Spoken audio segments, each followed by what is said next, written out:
हर महीने आता हूं।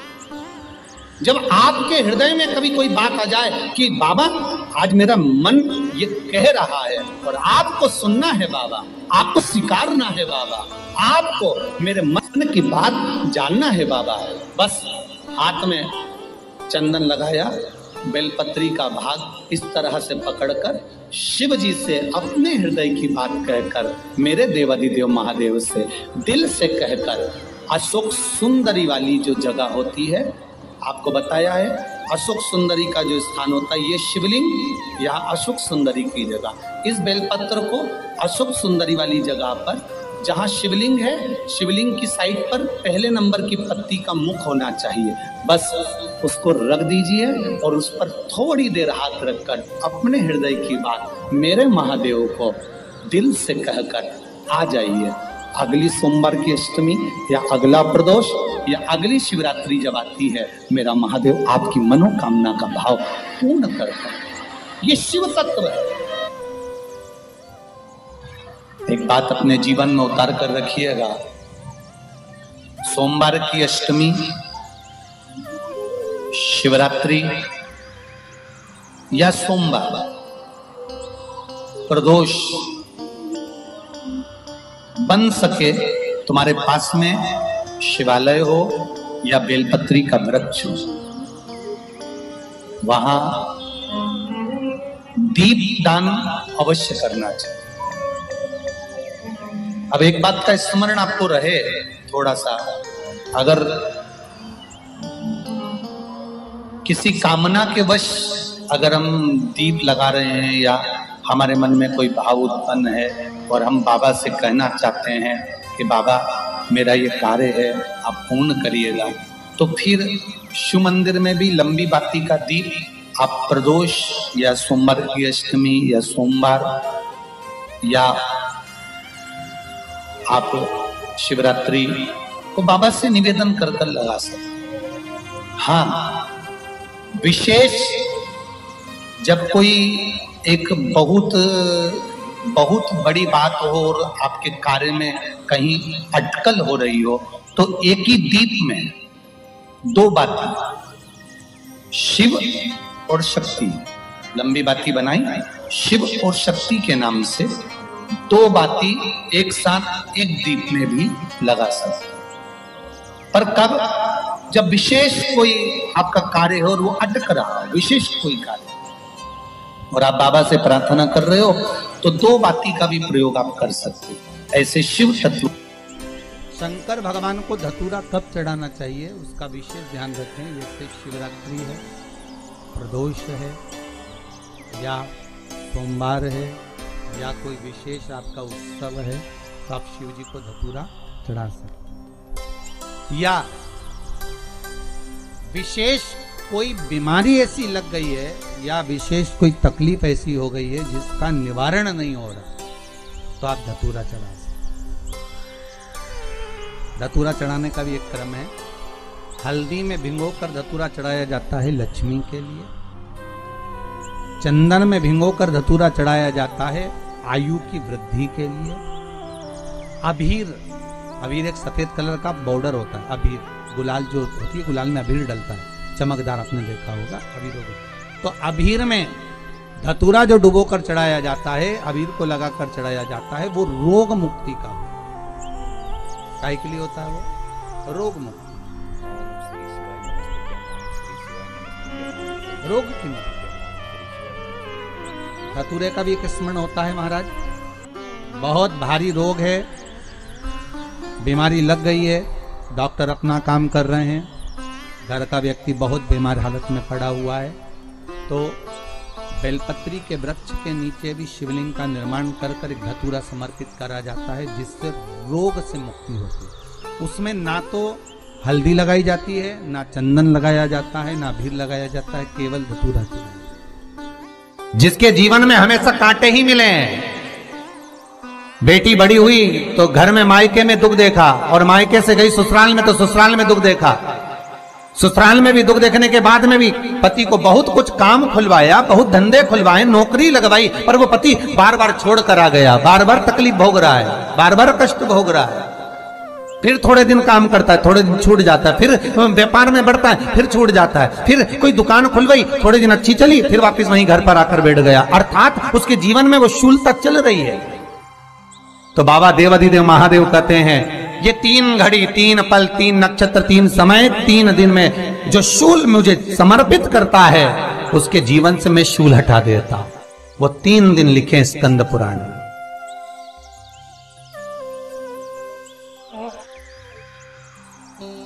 महाराज बैसाख महीने में जो प्रदोष आती है, बैसाख के महीने में बहुत ध्यान से सुनना भाई, जो अपनी जिंदगी से बहुत तंग आ गए हो, परेशान हो गए हो, कष्टमय जीवन जी रहे हो, बहुत दुखी हो गए हो, उनके लिए ये स्कंद पुराण का चरित्र फिर मिले ना मिले आप प्रेम से सुन लो भाव से। पहला, बैसाख महीने की प्रदोष, चाहे वो शनिचरी प्रदोष हो, चाहे रविवार की हो, सोमवार की हो, मंगल की हो, बुधवार की हो, गुरुवार की हो, शुक्रवार की हो, शनिवार की हो, कोई भी वार की हो, पर बैसाख महीने की प्रदोष, प्रदोष काल में शाम का समय सूर्य डूब रहा हो, बस डूबा ही हो, और उस समय पर सूर्य के डूबन के तुरंत बाद बाबा को धतूरे के साथ में बेलपत्री ना चढ़ाते हुए बेलपत्री के वृक्ष के 7 कांटे बाबा के शिवलिंग पर समर्पित करे जाते हैं महाराज, अपनी जिंदगी में अड़चनों को हटाने के लिए। फिर आप जिस व्यापार में उतरे, जिस व्यवसाय में उतरे, जिस नौकरी में उतरे, आप दिल से करें, आपको तरक्की मिलेगी। आप हार नहीं सकते, नीचे नहीं आ सकते, उन्नति पर ही चढ़ेंगे। एक वैशाख मास की प्रदोष, दूसरा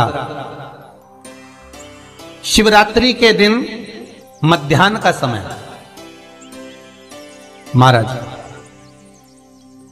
जो बड़ी शिवरात्रि होती है माघ की, बड़ी शिवरात्रि के अंतर्गत मध्याह्न का समय, दोपहर के ठीक 12 बजे,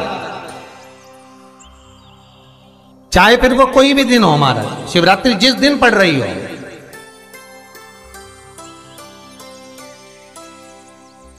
उस दिन भी धतूरे के साथ बाबा को 7 कांटे बेलपत्री के वृक्ष के समर्पित होते हैं महाराज। इसमें आप ये वाले जो कांटे हैं जो शिवरात्रि के दोपहर 12 बजे वाले हैं, अगर कोई मदिरा पीने वाला हो, व्यसन में डूबने वाला हो, कोई जुआ खेलने वाला हो, कोई गलत वैश्यावृत्ति करने वाला या अपने मार्ग से विचलित कोई व्यक्ति है, उसके लिए भी ये कांटे बहुत काम आते हैं महाराज।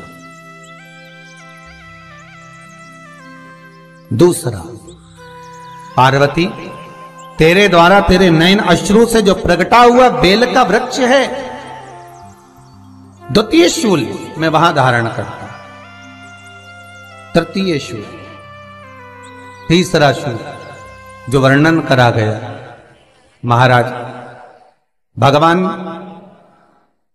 श्रावण के महीने में जो भी दूसरा सोमवार पड़े, जो भी पड़े, श्रावण के महीने का जो दूसरा सोमवार होता है, उस दूसरे सोमवार में रात्रि के समय पर, अर्थात शास्त्र अब घड़ी और पल का स्मरण करेंगे तो रात्रि के बजेंगे 10 से 12 बजे महाराज, 10 से 12 के बीच में धतूरे के साथ बाबा को शूल समर्पित होता है महाराज। ये भी हमारी बाधाओं को, हमारी तकलीफों को, व्यापार व्यवसाय के लिए, नौकरी सर्विस के लिए, बहुत सारे एग्जाम में आप बैठ लिए, गवर्नमेंट एग्जाम के लिए बैठ लिए, नहीं हो रहा, ये 3 बार मेरे शंकर को बेलपत्री के वृक्ष के शूल समर्पित होते हैं, उसका आनंद पाना और उससे अपने को सुख प्राप्त करना।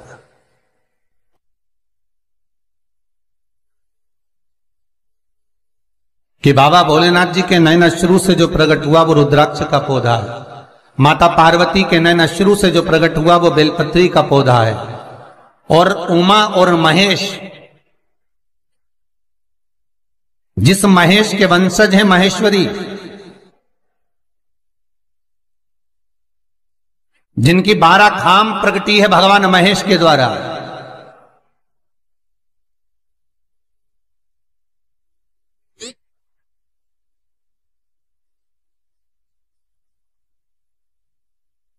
वो महेश और उमा, उमा और महेश का जो चरित्र है कि उमा और महेश का जब प्रागट्य हुआ, उमा और महेश जब दोनों आनंद में विभोर होकर जब चलते हैं और दोनों के बैठने से तप मुद्रा से जो पौधा उत्पन्न होता है वो शमी का पौधा है।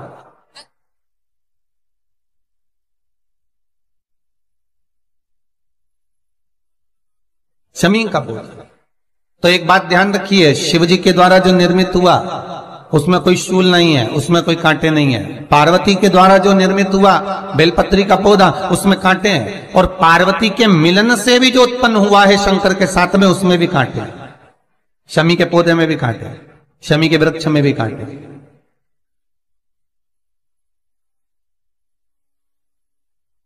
तो पार्वती जी स्कंद पुराण में एक प्रश्न कर रही हैं भोलेनाथ जी से कि प्रभु मुझे ये बताओ कि आपके द्वारा जो निर्मित हुआ उसमें शूलता नहीं है, पर मेरे द्वारा जो निर्मित हुआ उसमें शूल क्यों आया है, उसमें कांटा क्यों आया है? थोड़ा सा माताओं, मेरी जीजियों, आपको थोड़ा बुरा तो लगेगा इस प्रसंग को सुनकर, पर लग जाए, पर आज कथा निकली है तो सुन लो है कि शिवजी जिस रुद्राक्ष को उत्पन्न कर रहे हैं उसमें शूलता नहीं है, पर पार्वती जी जो संग में मिली हैं उसमें भी शूलता है, और पार्वती के द्वारा जो प्रकट हुआ बेलपत्र उसमें भी शूलता है। तो भगवान महादेव बोलते हैं पार्वती, मैं तुझे कुछ कहूं और कहने पर तुझे तेरे हृदय में कोई बात चुभे, शूल लगे तो मुझे ठीक नहीं लगेगा। नहीं नहीं नहीं, आप कहिए प्रभु, मैं सुनने के लिए तैयार हूं, आप तो बोलो कि कारण क्या है। भगवान कहते हैं पार्वती, बस अंतर इतना है, नारी का जो स्वभाव होता है, स्त्री का जो स्वभाव होता है, उसके हृदय में छोटी छोटी बात के शूल बहुत होते हैं।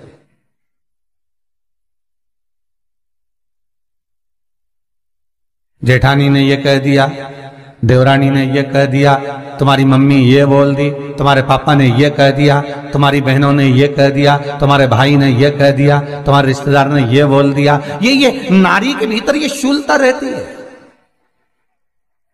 तो पार्वती जी बोली कि जितना तप आपने करा उतना तप मैंने करा, और जितनी साधना आपने करी उतनी साधना मैंने करी, और जितना आराधना दिल से आपने करी उतनी आराधना दिल से मैंने करी, फिर इसमें शूलता कहां से आ गई? भगवान शिव बोले, बस पार्वती बात इतनी सी है कि जब मैं आराधना करने बैठता हूं तो मेरी दृष्टि में सम्मुख में कुछ नहीं होता। जब मैं आराधना करने बैठता हूं तो मेरी दृष्टि में, मेरे सम्मुख में कुछ नहीं होता कि कौन ने क्या करा है, कौन ने क्या बोला है, कौन क्या कर रहा है, उससे मुझे मतलब नहीं होता, उससे मुझे कोई मतलब नहीं। पर पार्वती, जब तू आराधना करने भी बैठती है ना, तो तेरी चित्त वृत्ति में कहीं ना कहीं किसी ना किसी रूप में कोई शूल आ ही जाता है।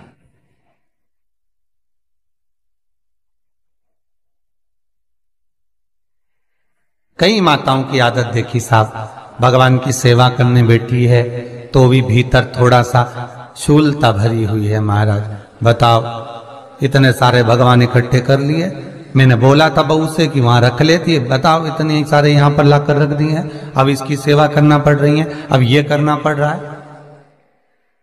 प्रसाद लेने के लिए रसोई घर में गई, भगवान का भोग लगाने के लिए, तो उसमें भी शूलता आ गई। इतने घंटों से मैं सामान ढूंढ रही, फ्रिज में मिल ही नहीं रहा, मैंने रख के गई थी, भगवान जाने कहां चले गए।